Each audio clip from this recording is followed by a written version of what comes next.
Hello friends, मैं आप सभी का स्वागत करता हूं आपके अपने हिंदी स्टेनो चैनल में। दोस्तों, अगर आपको मैटर की पीडीएफ चाहिए तो हमारा टेलीग्राम ग्रुप ज्वाइन कर सकते हैं, जिसका लिंक डिस्क्रिप्शन में दिया हुआ है। डिक्टेशन स्टार्ट होगी 5 सेकेंड बाद। स्टार्ट। विश्व के अनेक देशों ने अगले एक दशक यानी सन 2030 तक विश्व का परिदृश्य बदलने के उद्देश्य से दीर्घकालिक विकास के लक्ष्यों को अपनाया है। हालांकि दीर्घकालिक या कहीं टिकाऊ विकास का ढांचा एक जटिल जरूरत है, परंतु यह कुछ विशेष लक्ष्यों की पूर्ति के लिए वरदान भी है।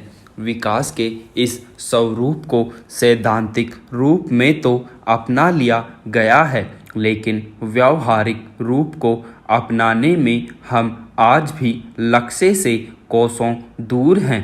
टिकाऊ विकास का व्यावहारिक लक्ष्य तभी हासिल किया जा सकता है जब हम अपने संसाधनों का परीक्षण करेंगे।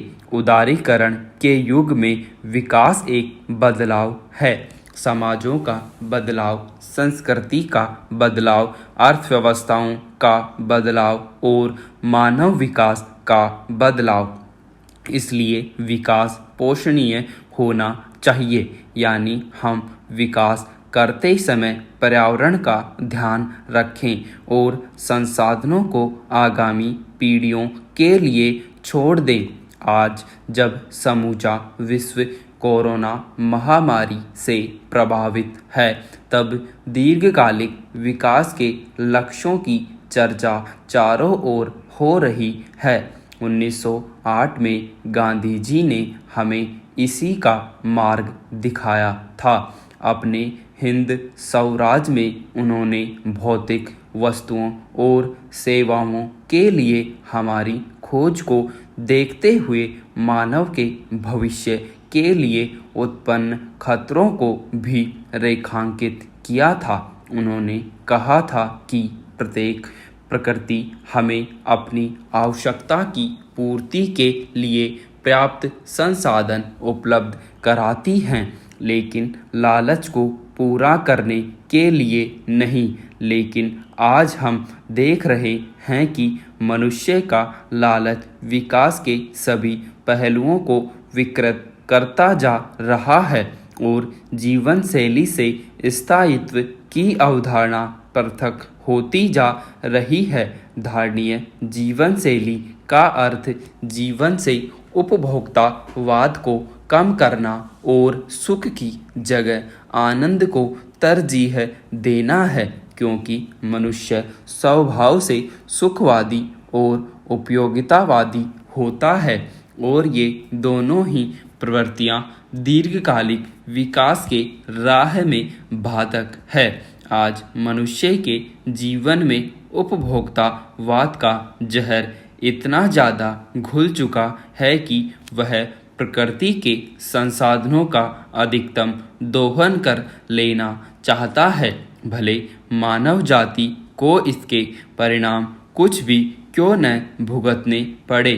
गौरतलब है कि उदारीकरण के बाद का युग आर्थिक समृद्धि और प्रतिस्पर्धा का युग है, जिसमें केवल आर्थिक वृद्धि पर ही ध्यान केंद्रित किया जा रहा है। लेकिन धातव्य है कि दीर्घकालिक विकास के दो प्रमुख शत्रु हैं। एक आर्थिक वृद्धि की होड़ और दूसरा तेजी से बढ़ती जनसंख्या। इसी का परिणाम है कि आज दीर्घकालिक विकास की अवधारणा और प्रयास बाधित हो रहे हैं और इसी वजह से समय समय पर मनुष्य को प्रकृति का कोपभाजन भी होना पड़ रहा है, क्योंकि प्रकृति का दोहन करना मनुष्य अपना अधिकार मान बैठा है। प्रकृति में आज ऐसी कोई वस्तु नहीं जिसका मानव ने व्यापार न किया हो। फिर वह चाहे हवा हो अथवा पानी, उसका यही लालच आज समस्त मानव जाति के लिए काल बनकर अब तक विश्व भर में 18 लाख लोगों की जान ले चुका है। मनुष्य ने प्राकृतिक संसाधनों का उपयोग अपनी ज़रूरतों को पूरा करने के लिए किया, यहाँ तो ठीक था, लेकिन पिछली 3 सदियों में प्रकृति का दोहन इतना ज़्यादा बढ़ गया कि आज समूची धरती के लिए गंभीर संकट खड़ा हो गया है।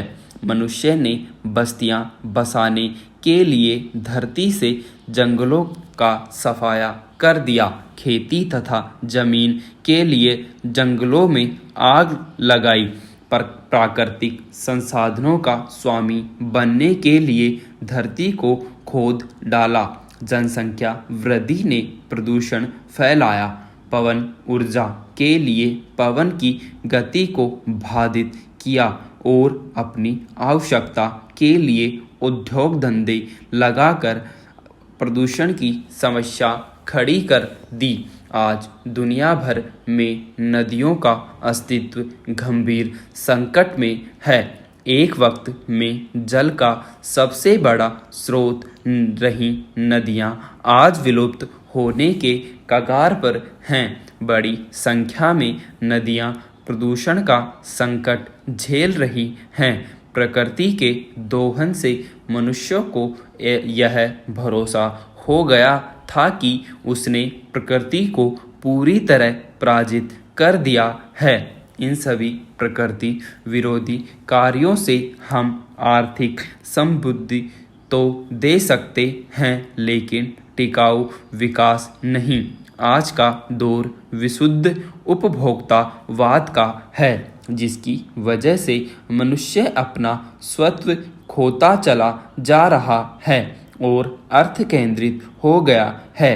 हम पूंजीवाद को अपना सर्वस्व मान बैठे हैं, जिसमें प्रकृति के विनाश पर आर्थिक विकास की इमारत खड़ी होती है। ऐसे में यह दौर इस बात पर आत्मचिंतन करने का भी है कि आखिर हकीकत में पूंजीवाद ने हमें क्या प्रदान किया है। अगर वाकई गंभीरता से विचार करें तो इसमें कोई संदेह नहीं कि नतीजा यह निकलेगा कि वैश्वीकरण और इसकी आड़ में पनपी नई अर्थव्यवस्था की अवधारणा घातक साबित हुई है।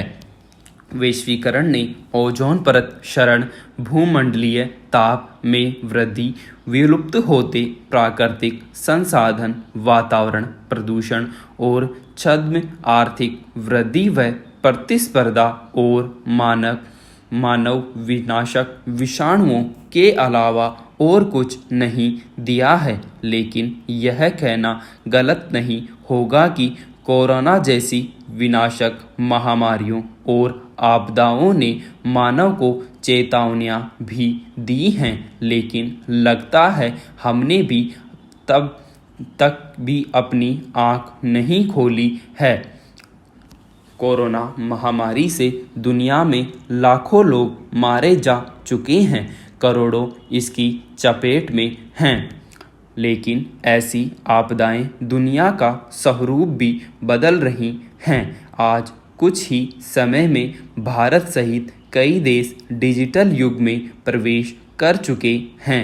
भारत जैसे देश ने संकट को अवसर में बदलते हुए आत्मनिर्भरता का रास्ता खोजने की कोशिश की। देश में कई विशेष उत्पाद सामने आए जिनका हम पहले आयात करते थे।